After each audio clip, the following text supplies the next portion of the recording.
Morning, dear students. Welcome to the online coaching. Dear students, today we are going to discuss third chapter, extractions of ORC. Okay, dear students, metals and non metals हम पढ़ रहे थे, उसमें से हम बात कर रहे हैं ऑर्क की। ऑर्क का एक्सट्रैक्शन करेंगे हम। आपको ये पता होना चाहिए कि हमारे पास पूरी रिएक्टिव सीरीज है। ओके, उस रिएक्टिव सीरीज में सबसे पहले कौन आता है? पोटेशियम। ठीक है, पोटेशियम के बाद आता है सोडियम, सोडियम के बाद कैल्शियम, कैल्शियम के बाद मैग्नीशियम, मैग्नीशियम के बाद एल्यूमिनियम। डियर स्टूडेंट्स, ये जो है potassium, sodium, calcium, magnesium, aluminium, they are highly reactive. They are highly reactive. ये ऐसे ही नहीं बैठेंगे, किसी के साथ तो रिएक्शन कर ही देंगे। हाईली रिएक्टिव है। जिंक है, आयरन है, लीड है, they are medium reactive. Copper, silver, gold, they are low reactive. Dear students, अभी ये बात है कि जो मेटल्स है वो हमें मिलते कैसे हैं।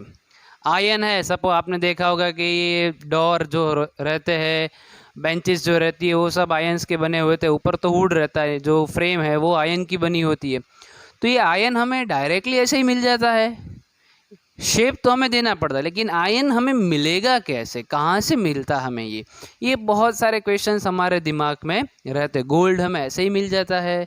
आपने डिस्कवरी में, नेशनल जियोग्राफी में देखा होगा गोल्ड माइंस का एक्सट्रैक्शन, वहाँ से गोल्ड कैसे निकलता है। ठीक है, तो बहुत सारे क्वेश्चंस रहते हैं हमारे दिमाग में। तो ये चैप्टर, ये चार्ट हमें ये आंसर देगा कि किस तरीके से मेटल्स बाहर आते हैं। डियर स्टूडेंट्स, तो आज हम ये चैप्टर ख़त्म करने वाले हैं। सभी चीज़ें, सभी मेथड्स मैं यहाँ पे आपको चार्ट में ही डिस्कस कर दूँगा। आपके लिए बहुत ही ईजी रहेगा समझने के लिए। ओके, सो मेटल्स जो रहते हैं उसके साथ बहुत सारे इम्प्योरिटीज़ रहती है। With the metals many impurities are connected. Okay, so this thing we have to refine, and refining of this refining of this ORC is known as extractions. Okay, now ORC, concentrations of ORC.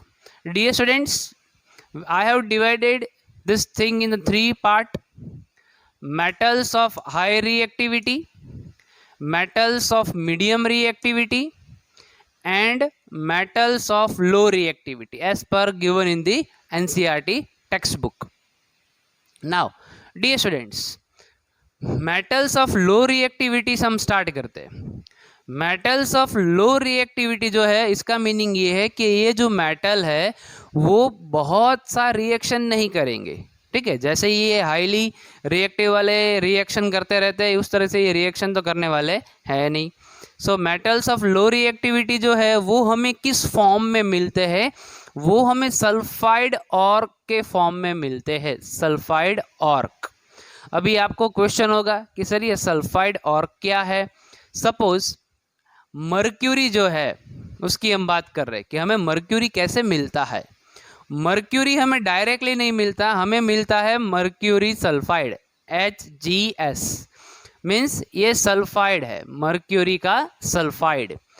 अगर इसको मैं roasting process से पास करूं, अभी आपको question आएगा कि sir ये रोस्टिंग प्रोसेस क्या है। When you heat the metal in the presence of excess of air, when you heat the metal in the presence of excess of air, that process is known as roasting. Okay, तो क्या हुआ dear students, HgS उसको मैंने oxygen के present में heat दिया। Okay, excess of air means ज़्यादा oxygen है, तो उसका सल्फाइड जो था उससे वो ऑक्साइड बन गया, HgO। क्या बन गया? ऑक्साइड। सो पहले सल्फाइड और से आपको रोस्टिंग प्रोसेस करना है। जैसे ही आप रोस्टिंग प्रोसेस से सल्फाइड और को पास करेंगे वो बन जाएगा मेटल ऑक्साइड। रिमेंबर, वो क्या बन जाएगा? Metal oxide. ओके, सल्फाइड और roasting process, metal oxide, metal oxide से वो बन जाएगा मेटल, फिर आपको Hg मिलेगा, फिर आपको मर्क्यूरी मिलेगा। ओके, ऐसे ही होता है कॉपर के साथ। कॉपर जो रहता है वो होता है Cu2s। क्या होता है? Cu2s मीन्स वो सल्फाइड ऑर्क है, उसको मैं रोस्टिंग प्रोसेस से पास आउट करूँगा, फिर वो बन जाएगा मेटल ऑक्साइड, रिमेंबर, फिर वो बनेगा मेटल, और हमें रिफाइन करना है, यहाँ पे मेटल की जगह पे मेटल ऑक्साइड लिखना है, ठीक है। फिर रोस्टिंग, फिर बनेगा मेटल ऑक्साइड, रिफाइन कर लूँगा और मुझे लास्ट में मिल जाएगा मेटल। डन। टेक्स्ट बुक में यहाँ पे मेटल ही लिखा हुआ है, लेकिन जब वो एक्सप्लेनेशन दे रहे हैं तब वो बताते हैं कि मिलता है हमें मेटल ऑक्साइड। तो मैंने जैसा ही चार्ट था वैसा ही लिखा हुआ है, यहाँ पे आप ऐड कर दीजिएगा, ठीक है। ओके, तो ये बात थी लो रिएक्टिविटी सीरीज की डियर स्टूडेंट्स। मैंने आपको यहाँ पे 2 एग्जाम्पल दिए, एक दिया मैंने मर्क्यूरी का, दूसरा मैंने दिया है आपको कॉपर का। आइए अभी बात करते हैं metals of medium reactivity. Metals of medium reactivity वो पहले हमें किस फॉर्म में मिलते हैं? तो मेटल्स ऑफ मीडियम रिएक्टिविटी वाले जो सब्सटेंस है वो कुछ सब्सटेंस हमें कार्बोनेट ऑर्क के फॉर्म में मिलते हैं और कुछ सब्सटेंस हमें सल्फाइड ऑर्क के फॉर्म में मिलते हैं। कार्बोनेट फॉर्म, सपोज मुझे जिंक मिला है कार्बोनेट फॉर्म में, तो वो क्या होगा? ZnCO3 होगा। क्या होगा? ZnCO3। सल्फाइड ऑर्क के फॉर्म में मिला है जिंक, तो क्या होगा? ZnS होगा। देखिए प्यारे बच्चों, लो रिएक्टिविटी में सल्फाइड ऑर्क था तो मैं उसे किस प्रोसेस से पास आउट करता था? रोस्टिंग से, ठीक है। तो सल्फाइड ऑर्क मुझे यहाँ पे भी मिला है, तो मैं किस प्रोसेस से पास आउट करूँगा? रोस्टिंग। कार्बोनेट ऑर्क की बात तो हमने की ही नहीं थी।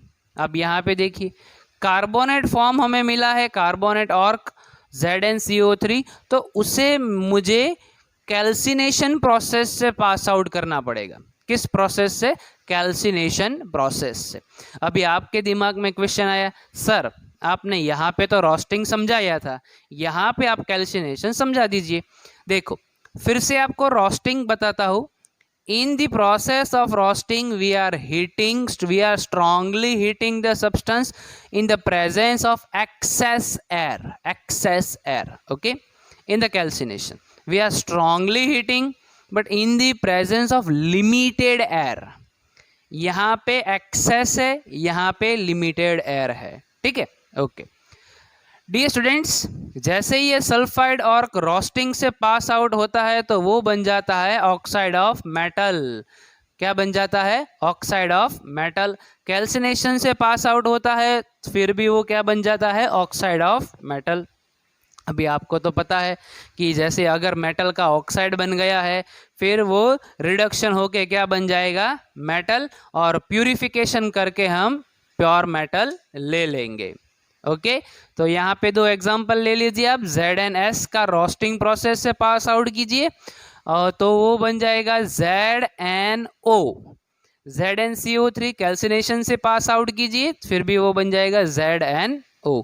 टेक्स्ट बुक में सभी इक्वेशंस दिए गए हैं, आप ध्यान से उसको देख लीजिएगा। फर्स्ट चैप्टर को आप दिमाग में रख के आगे बढ़िएगा, ठीक है।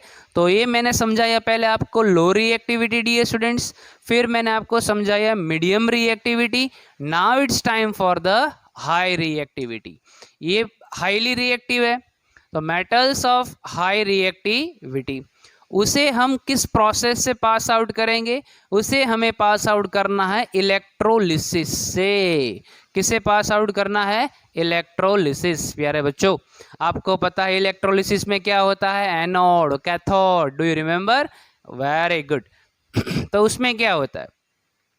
जो प्योर सब्सटेंस है, ठीक है, वो एनोड पे जमा हो जाएगा और इसके साथ जो इम्प्यूरिटीज रहती थी, ओके, सपोज वो कोई क्लोराइड का फॉर्म था, सल्फाइड का फॉर्म था, वो कैथोड पे चला जाएगा, ठीक है। और इस इलेक्ट्रोलिसिस के बाद हमें मिल जाएगा pure metal. Okay, so dear students, please take the reference of the textbook, see each and every reaction very carefully. I have tried my level best to explain you this full arc and the concentration of the arc with the methods. Roasting method हमने पढ़ लिया, calcination पढ़ लिया, electrolysis के बारे में जान लिया. ठीक है. Now the thing is repeating again. The corrosion topic is there, then prevention of corrosions are there, so you can read that topic and understand it very well. If you're having doubt, then please say in the comment box so I can make video for you again related to the corrosion and prevention of corrosion. Here we end the chapter. So once you will read the corrosion and the prevention of corrosion, you will be able to understand the topic very well. Okay, and please read one thing, the iron pillar, okay, present in the Delhi. Okay, read the fact about the iron pillar, very interesting one it is. Thanks for watching this video, dear friends. Thank you so much.